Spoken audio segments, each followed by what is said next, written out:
How's it rockin', Dween Nation? You're listening to the Dween Sports Podcast. We're about to get underway. But before you give us a listen, we'd love if you could like, comment, subscribe, and share.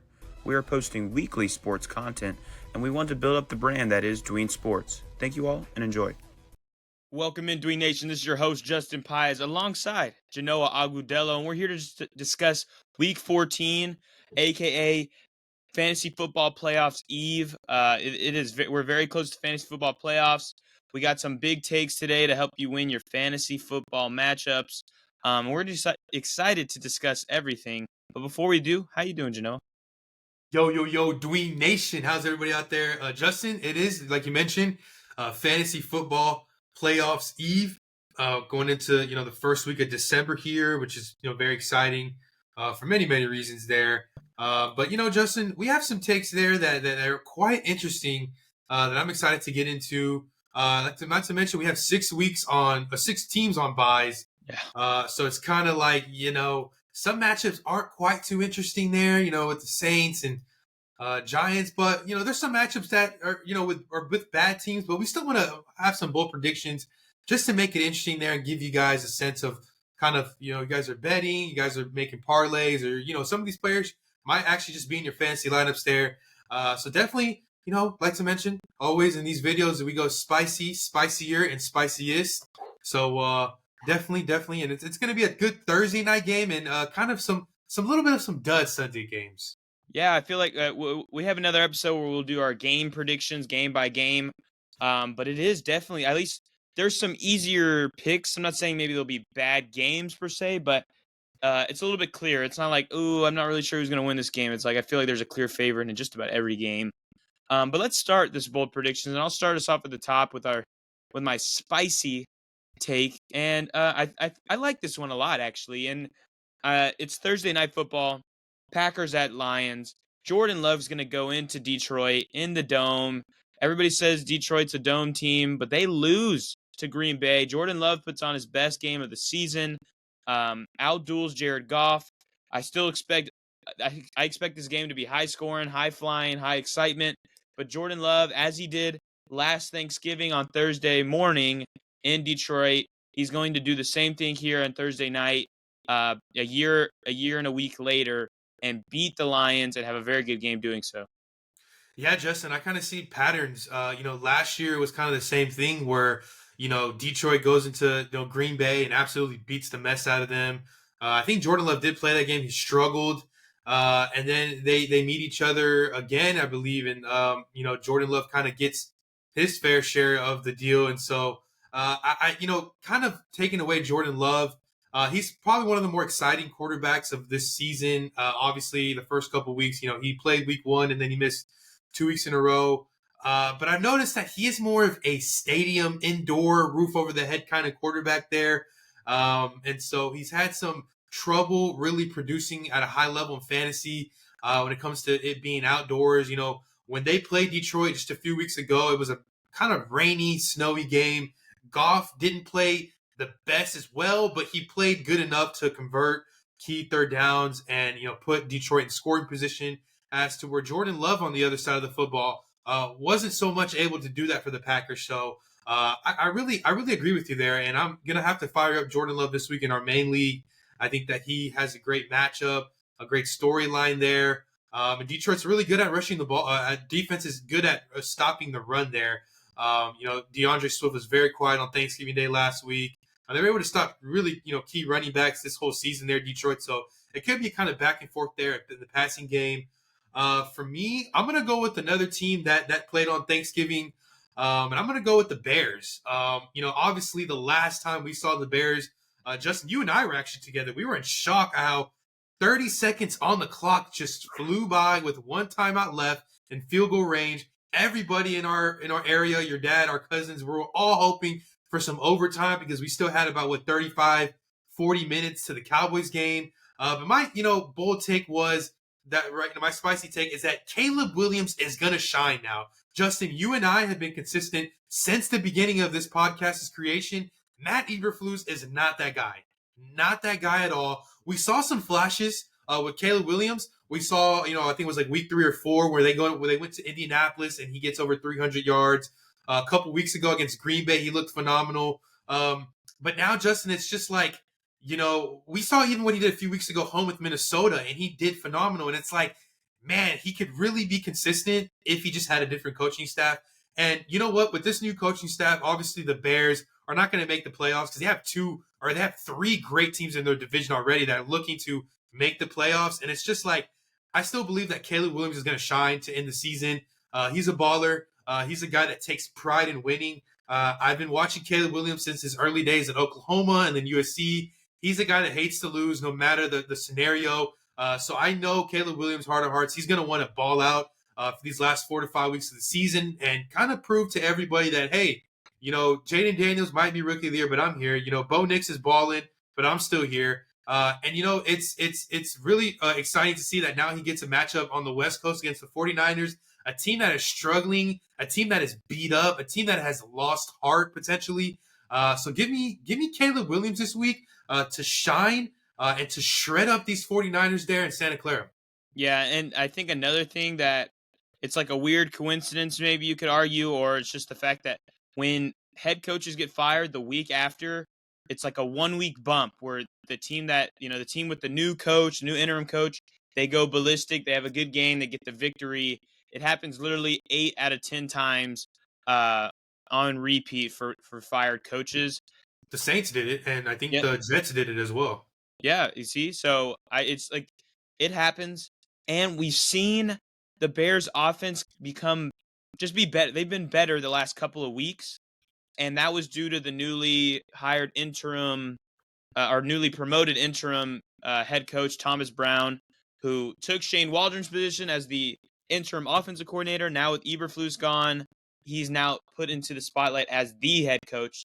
But we've seen the offense progress, and I attribute that to finally some average to solid play calling, and I think that's due to Thomas Brown. So I think Chicago's in for a good game. And as you mentioned with the 49ers, obviously they're two poor games the last 2 weeks in Lambeau, in Orchard Park. Bad, cold weather. They're clearly not a cold weather team. They're home this game, which I expect something to be better, but they do lose Christian McCaffrey and Jordan Mason. So some sad news in the rushing game, which is what Chicago normally struggles with on the defensive end. So I expect Chicago to be kind of dominant. Caleb to have a good game. DJ Moore, even Swift, I think could have a good game, as I think Chicago will be in the lead.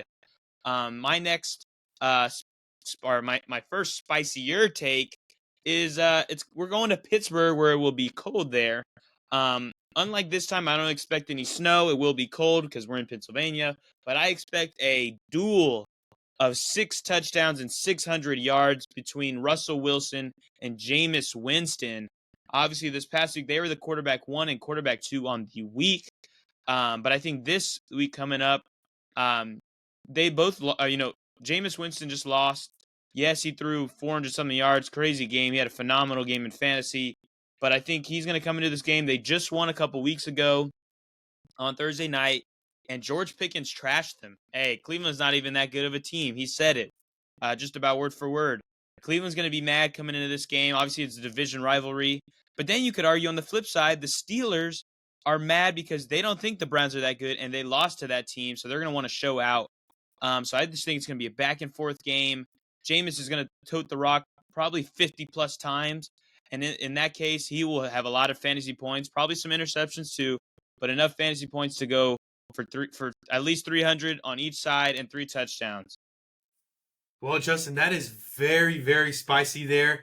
Looking at this Browns and Steelers rivalry, I think the last time these two teams, the last time the Steelers kind of swept or were swept by the Browns in one series, I'm looking at here was in the 80s. It's looking like 86, 87, 88, around that time. This is kind of post Terry Bradshaw there. And the Browns were not too bad in that era, late 80s going into the 90s. They had a good couple years there. Some AFC title appearances there. So the Browns are looking to sweep the Steelers for the first time since the 80s there. And that's very interesting. And, they had a great outing on Thursday night there. Jameis he's kind of been on fire. And that kind of just creates a little bit of a conversation going into next year on what Cleveland should do at quarterback. And it's very interesting because, Deshaun Watson in his 3.5 years in Cleveland has not looked as good at all. Almost every year though, Deshaun has kind of ended on IR. Hasn't been able to end the season. And last year they ended with Joe Flacco, and he's an older guy, but Jameis Winston still got some juice left in his career. He's got that charisma, and there's no doubt when Jameis Winston hangs it up one day, he's going to probably be a phenomenal head coach, maybe a great offense coordinator, quarterbacks coach. So definitely like this take there, Justin. These are two quarterbacks that in the past couple years were kind of abandoned by the teams that drafted them to go forward with someone else, and they found new homes now. And definitely love that for both of these guys there. Both these quarterbacks are gunslingers. They both have baseball backgrounds, and they got strong arms there. They got receivers now that are really reliable targets in fantasy. You got George Pickens, Pat Fryermuth, maybe Mike Williams there should probably come back there on the fantasy coast, hopefully. And Calvin Austin, I know he kind of got dinged up at the end of that game. Hopefully he's good to go. And on the other side, we saw Judy yesterday with a historic performance against his former team, as well as Elijah Moore. We all love David Njoku, and Spillman should be coming back soon. So definitely like this take for sure. For me, I'm gonna go kind of across the country there and go into this this West Coast matchup with the Bills and the Rams. Now with the Rams, they seem just so on and off. They got that Arizona thing where they're good one week, bad another. And I'm actually going to kind of put them on the bad side of things here. I think that my spicier take there is that the Bills are going to sack Stafford 6 times. And Allen is going to take the lead for MVP. If you were to ask me personally, Justin, who I think the MVP is, I'm very strong on Lamar. I think he's going to finish the season strong. And I'm also strong on our guy in Philadelphia and Saquon Barkley. I know this is like a hot take to kind of add to the hot take. I don't think Josh Allen is the MVP in my opinion. I think he's in third place and he's going to stay that way. Yes, I know the Bills clinched that division, but really who's in that division that has been good? All 3 of those teams have been terrible in the AFC East. But I do think that across the voters' eyes, Josh Allen will make a case for MVP. I think the Bills dominate and they actually win through their defense. I think that Puka and Cooper Kupp get held at a combined 50 or under receiving yards. Wow. I don't think they do much there. I think that Stafford just tries to get things happen, but he just first forces turnovers. I don't think we get much of Kyron this week either. And I do think that that'll push Josh Allen to the MVP case. But to that hot take, I just want to add another hot take. And like I mentioned, I don't think Josh Allen is the MVP at all. I don't think, I think that, you look at the head-to-head matchup between him and Lamar smoked them. And so, yes, he had one, cool win against Kansas City and whatnot. That's cool. That was cute. But, it is what it is, right? And I still like Lamar at 1 and 2 with Saquon Barkley. So that's like my two-sided, spicier take. And yeah. I think that's interesting. We might have to discuss further with that MVP conversation because I could see the argument for Josh Allen being 10-2, already locked up the division. Yes, the division not as strong as the AFC North is, where Lamar Jackson and the Ravens play. So I get that argument. Lamar's been exciting. I don't think they can lose any more games for Lamar to be in that conversation. As for your take with this game this weekend, I keep getting deja vu today in this episode. I mean, my head keeps going back to week 1 a couple years ago, which is the last time the Rams and the Bills played. It was in SoFi, I believe, and the Bills wiped the floor with the Rams, 31-10. I expect kind of a similar output. Stafford, as you mentioned, they've been just kind of off and on. I know they won last week against the Saints, but it wasn't super pretty. I know Puka ended up getting in the end zone and Kyron got in the end zone, but I don't know. Something's up with that that I'm not too excited about. And it's been the opposite for the Bills. They looked very good just about all season long. 6 sacks. Did you say how many sacks? 6 sacks, maybe the Bills. That would be something. I think that's the spiciest part of your take there. But the Rams' offensive line is nothing too crazy good. So perhaps Von Miller has a good game and Ed Oliver. But yeah, okay. Moving to my last take, my spiciest take. I'm jumping all the way to Monday Night Football now. I'm talking about Cooper Rush. And Cooper Rush will outduel his opponent in Joe Burrow on Monday Night Football. in AT&T Stadium. I just think with the Bengals defense being so putrid this year, I think I saw a stat like the Cincinnati Bengals scored like 30 to 35 plus in 8 games this year, and they're 2-6 in those games. That's crazy to think about, but I just think the way that their defense is allowing quarterbacks to throw all over them, I expect Cooper Rush to do phenomenally. I also expect Joe Burrow to do phenomenally, but I just think Cooper Rush outgains him, gets more yards and gets more touchdowns. And if I'm not saying throw Joe Burrow on your bench or anything like that, because Joe Burrow's going to do great, but Cooper Rush is available in a lot of places on the waiver wire, so maybe it's a sign to scoop him up and play him. Yeah, Justin, it's kind of funny that you mentioned a game to start off the season in 2022. I'm going to mention a game that happened that following week there between the Bengals and the Cowboys where they last faced off. And ironically enough, that was the week after Dak Prescott, got hurt. Right. And it was Cooper Rush versus Joe Burrow in that game. And that's just crazy how things work. And ironically enough, it's going to be in the same, stadium facility at Jerry World. So it's crazy how the season works. 2 years later, we get this matchup again in early December now. And with the Cowboys winning 20-17 there, it was kind of their victory to kind of, let them know that they still got it. It was a defensive-led victory. And funny enough, the Bengals started off 0-2 that season. Not to mention this year, it was kind of the same thing where they're struggling. Unfortunately, it just looks like Cincinnati is just not going to make the playoffs this time around. But it's kind of funny how things work in football. With the Cowboys losing Dak Prescott, there is Cooper Rush. On the other side, it's Cincinnati with Joe Burrow struggling in the win column to start that season. And it kind of things are still kind of the same 2.5 years later. That's so crazy. But Justin, I definitely like your take there. I think with the Cowboys, it is a spiciest take for sure because I do like Joe Burrow. He's on fire right now. I do think this Bengals team is just literally going to do everything they can just to win out and see where that record leads them. But with that take though, Cooper Rush has kind of been on, I wouldn't say on fire, but I think it kind of leads him to the game script. A couple weeks ago against my Texans, it kind of called for him to throw, and he was able to go over 300 yards. And it's just, I feel like with CeeDee Lamb being questionable, hopefully he's able to play. That's really what kind of determines your take if it goes through or not. Yeah. So if CeeDee Lamb's able to play, I do like your take a lot because I do think this is a big CeeDee Lamb game for sure. They literally had a mini bye week there, Justin. I mean, they didn't just play on Thursday night; they played on Thursday afternoon, and so they had a whole week and a half now with Monday night game there. So I like that team to be ready to go. This is going to be a shootout because Burrow wants it more, and that defense is horrible in Cincinnati. That secondary is terrible. And Cowboys need a victory. It's just for their pride, and I think both teams are fighting for pride. And I think this is going to be an offensive, back and forth game on Monday night like we saw last night. So definitely love that take there for sure. For me, I'm going to go with the take that I had a couple weeks ago, and I'm bringing it back to life.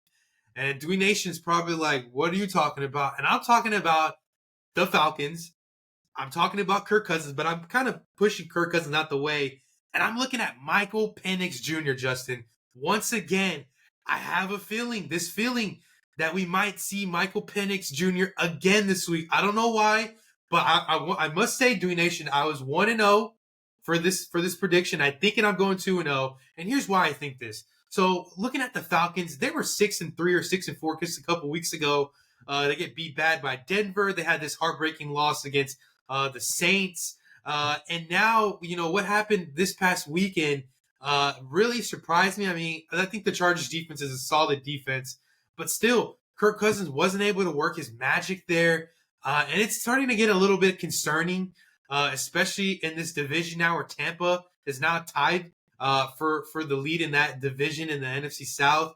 And I think that with Kirk Cousins returning to Minnesota this week, it's a revenge game. There's a lot of storyline behind it. Kirk Cousins was on fire and then tore his ACL mid last year. But now it's just like, I think that he's starting to lose his confidence just a little bit. I think the team is starting to lose his confidence. And Michael Penix has been quiet all season long. Not a peep out of him. Has been a great rookie. Hasn't really made any noise.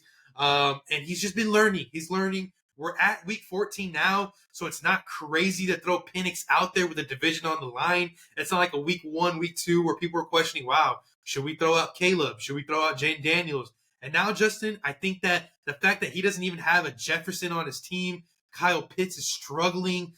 Mooney has kind of fallen down in the fantasy corps there. I believe that now the Falcons and Raheem Morris are kind of going to turn to some new juice there. And I think that Kirk Cousins, he could have a good revenge game, but not so much in my book. I think he's going to force it out too much. Minnesota's defense is still tough. And I think that he's going to cause a couple of turnovers for Raheem Morris to say, you know what, let's go with the guy we drafted in the first round this year. Let's go with Penix.